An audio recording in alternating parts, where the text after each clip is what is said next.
Do you suffer from stress, anxiety, or depression? Do you find it hard to focus or to contain your emotions? Any of these things can take you down. So, what then are your personal health practices? If you don't yet have an integral or holistic wellness practice, you're in the right place. Podcast host Susan Axelrod, the confidence coach, has been practicing holistic wellness for 25 years. Along the way, Qigong and Tai Chi found her. After tiptoeing in, she dove into a committed practice and became a teacher and integral wellness consultant. She'll tell you Qigong and Tai Chi changed her life. In this podcast, she interviews practitioners, inviting them to share their stories about how these practices changed their lives too. Go grab your journal. At the top of the clean page, write down, "I want to feel better." Then take a breath and tune in to see if Qigong and Tai Chi can help. Hello, friends.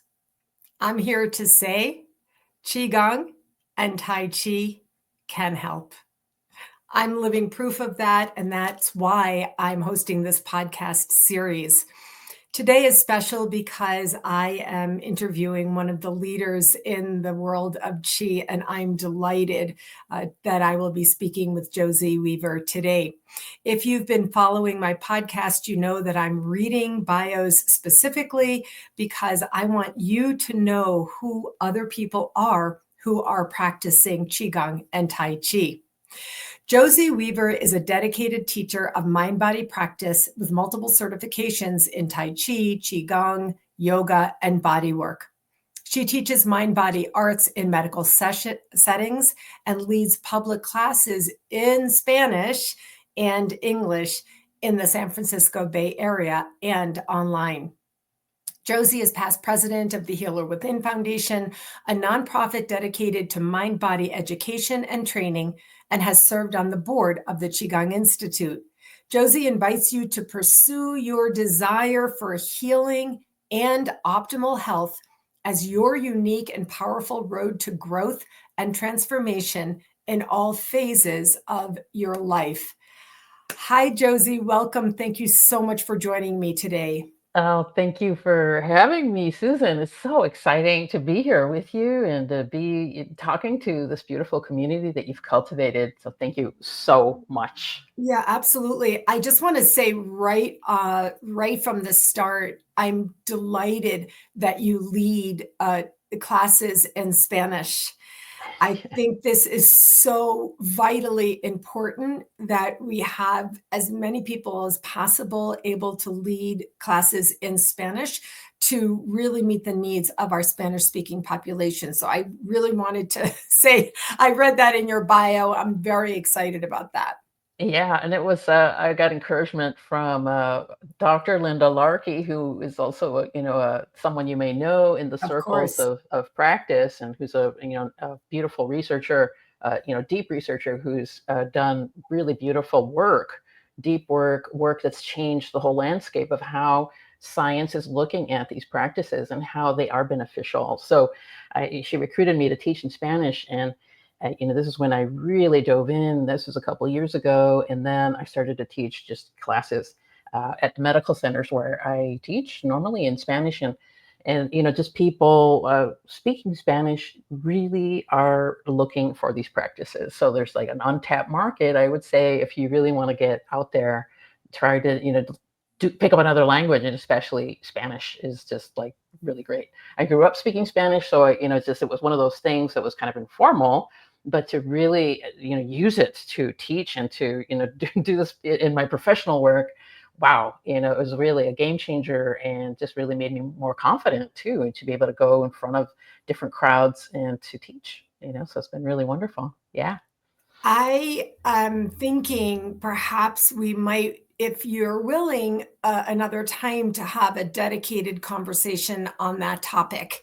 Absolutely. I really want to support diversity and in the Qigong world, in the holistic world, and I really would like to have a dedicated conversation on the topic of teaching Qigong in Spanish to Spanish-speaking people. So I'll get back to you on that. Okay. For sure, for sure. Good. Okay. That's going to be a really important offering. So let me ask you for yourself personally. It sounds like maybe you started to share the story. How have Qigong or Tai Chi changed your life? Oh my goodness. Okay, so that's just like a really long story. But the short story is this. I used to work in corporate America and I live in the Silicon Valley. So I'm like right here, smack dab in the middle. LinkedIn, the company is right down the street, right? Google is like a couple miles away from where I live. So I'm right in the heart of it. And I worked in the Valley in a good 15 years or so. And like anybody working a 40-hour, 60-hour work week, I was very stressed out. It's just like, oh my gosh, just, rushing all over the place, not, eating behind the steering wheel, right? Things that would horrify me now. But that was life. And then my boss, of all people, my boss invited me to come to her church. I'm like, what? But it was this very different kind of church. It was a meditation focused church. And I started taking yoga classes and I couldn't remember a darn thing, right? Because I was so stressed, right? But then I loved the feeling of it, loved the whole idea of it, and loved that, just change, that shift that would happen. And then that got me into body work. It was Feldenkrais based. So Rubenfeld Synergy body work. I did that for many years, but I realized underneath everything, okay, the body work, the slow movements that that my therapist was walking me through were qigong. They were tai chi influenced, and even my yoga teacher at that spiritual center I was telling you about, that church, always incorporated qigong into her classes. So when I got really ill, actually, with that stressful life, I became a yoga teacher. I took training with that intention to come back and offer classes to my colleagues, right? And that never really happened. I really started to teach full time, and probably before I was ready. So teaching full time is like 12 classes, 20 classes. I think my maximum was about 12 classes plus covering for people. And I always incorporated qigong. And then I realized I would like to just go deeper. And so, I got invited to get certified and got invited to classes. And you're just like, that availability, I think, to these things is that's the first little spark, right? When you say, okay, I'll do it, because we feel like that's not for me, right? I have two left feet. I can't do that. I'm not graceful, all this stuff. So let's silence that and really trust that drive, that attraction, like there's something here for me. And then lo and behold, right here I am, qigong professional, right? That has had a lot of personal healings, just dealing with my own chronic pain, right? It's just like this thing that surfaced when I was a college student, right? Just was like joint pain, ridiculous pain, and it went away for a long time, and then it comes back when I'm that crazy corporate person, right?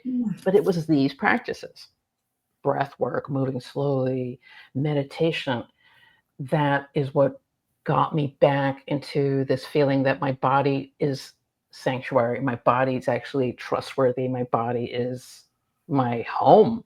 And to really treat it that way, but then to have that be a gateway, this gateway into personal growth, this gateway into transformation, to really reach that sense of, gosh, we call it in scientific research, we call it efficacy, the sense that what you do actually has an effect. What you do matters. And that's really what kind of comes forward, right? So if your body hurts and then suddenly you do something that makes it hurt less, right? Whoa, what else can I do in my life to have a better life, right? I've lost weight, I've managed weight, I've just done a lot of things to improve life that, with really simple little changes.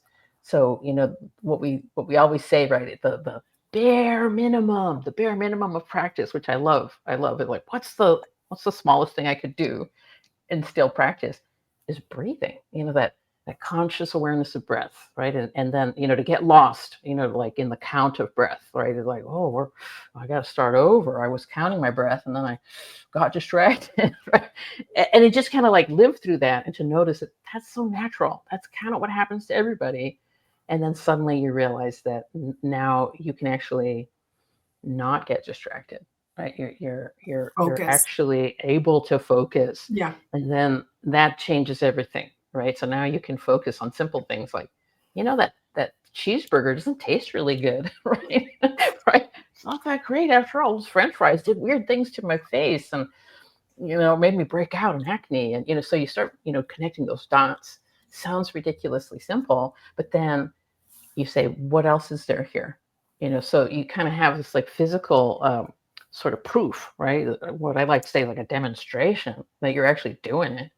But then, you start to practice more and you start to bring it into your way of being, right? The way of being. So believing that you make a difference, that your words matter, that you have control over the tone of your voice, that, oh, this, you are, your instrument is your body, your voice, and your mind. So, this is where, I hesitated to call it this, but what we're doing when we do Qigong, when we do Tai Chi, is we're cultivating personal power, right? Personal power to do something in life. But also, that has an amazing effect on our personal relationships, right? And that's like, whoa, right? Oh my gosh. This is where your sense of being really shifts, right? So now it's like, wow, your patience goes up. So, your willingness and availability to smile, are more present. So, hey, you're gonna maybe make friends easier, right? So many Simple, things. right? Simple as Yeah. that. And then, after that, it's like, okay, so what else is there? If you keep playing in this field and keep doing this, that's when you start entering into these deeper states of meditation. And I know that some of these conversations you've had, people do go into these states where you can now heal, those interpretations of the past that weren't helpful. Like, wow, did you really disappoint people? Just is that really true? You can hold that your Old past messages. in a different way, and then, Mm. whoa, that really starts to tap into something that I call, your freedom as a person. And there's a wise person, I can't remember who said that, we don't use our freedom enough. We just don't. Right? So these practices you start to see where, like, okay, well, I'm going to bump into those places in my life where I'm not free, which could be scary and, not what you signed up for. And but then that's your opportunity, right? I like to think about it as like a knot. You encounter a knot, and then you start to practice, and that knot starts to give way, and there's space, and then, oh my goodness, joy starts to get covered, uncovered, right, in your life. And there you go. And maybe you start tapping into something like your life purpose. Why are you here? What do you want to share? What does your life mean? Just like, oh my gosh, this is the conversation that I think that a lot of people are feeling like they need to have, but they might not realize it. So, one of the indicators are like, well, are you feeling a little bored right now with your life? Or, you hear other people complaining, or, the whole social dynamics that are out there, division and polarization and big feelings like hatred and complaining. And like, wow, is part of that's kind of boring, right? It's like, you know what, we want to do something new. What's possible here? So there's that next element of like the social. And this is where, like, man, this never ends. This exploration of practice, and it all begins with like, okay, let's pay attention to what's here and then see what we're connected to. Oh So my gosh. yeah. So I've been listening. I write notes. People who watch me know I write my notes, just it's part of my intuitive process. So this generally happens in these discussions where I want to call in people to pay attention from maybe they're only partly listening to us. I really want to invite you in to come to attention and replay this entire basic monologue, which as I've written it is a formula. It's almost like a formula. It's a roadmap where you ask yourself, what else is there out there? You come Yes. into practice to practice more. You come into cultivating personal power to do something in your life. You come into playing in that field.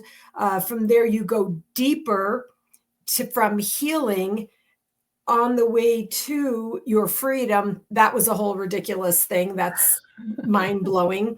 From freedom, you open that knot to joy. And from there, you come into life purpose. The indicators, you said feeling bored, complaining, hatred. This is so important. And from the joy, you can come to the life purpose, and from the life purpose to the social enhancement. Like this, this is literally a roadmap that you've given us, Josie. I myself will be playing this back, looking at my own notes and refining them because I see it, I'm experiencing it, listening to you Right. almost as a map. I want to just ask you if you would, just for really a minute or two. I know it's a lot to say, but one of the things that you do is you work in the healthcare system, you work in Yes. corporate America.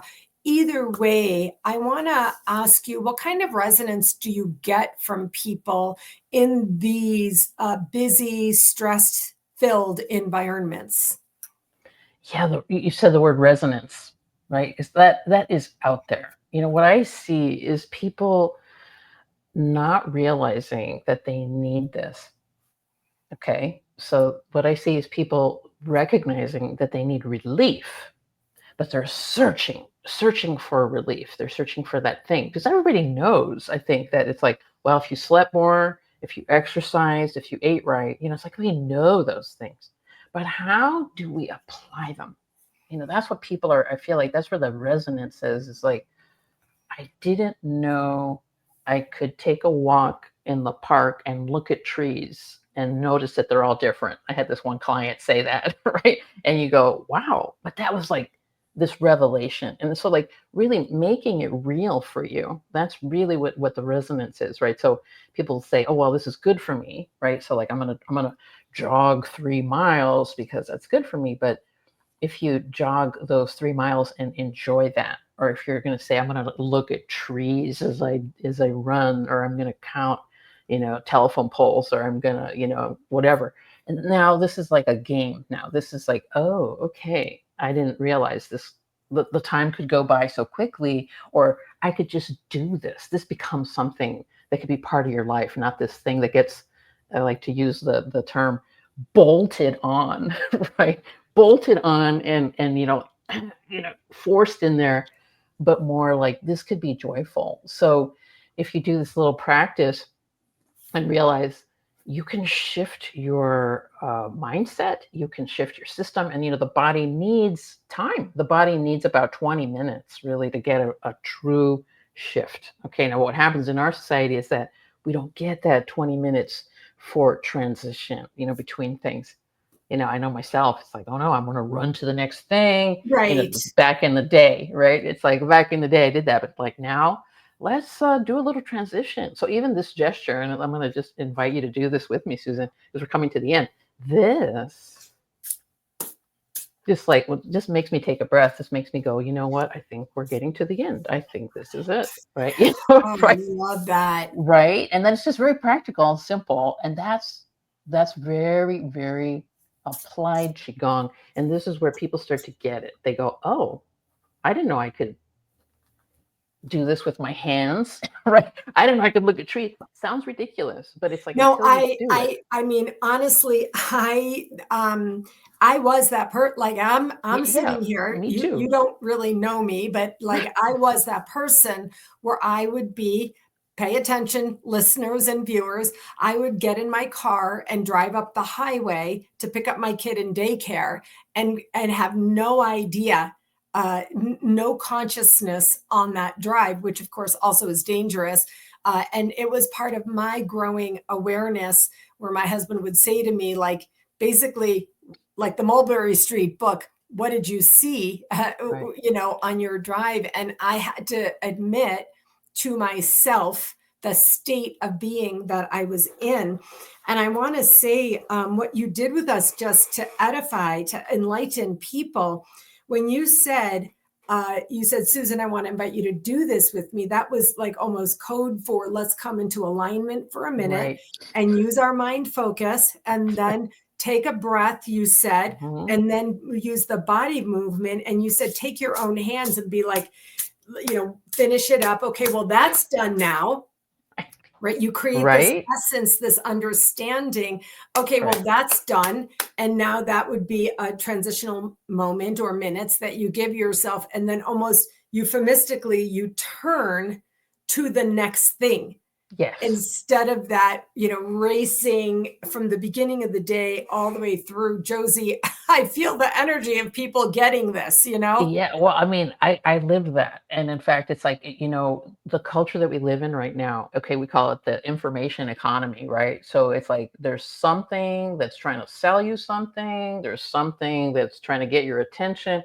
It's like these come-ons, like, can we go out for coffee? Can you marry me? Can you do that? Can you buy this? Can you, this and that? So there's this like constant thing that wow, we're just subject to. And it's also exciting. Okay, so this is, there's also a bright side, right? It's like we can connect through mediums like this, right?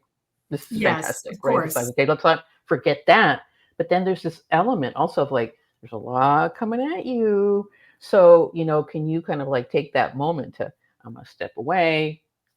I'm done with that for right now. And then you transition, right? And that's keyword is transition, right? So that becomes this little tiny practice. And I love your description of it, the invitation that's in your body that say, okay, that's enough now.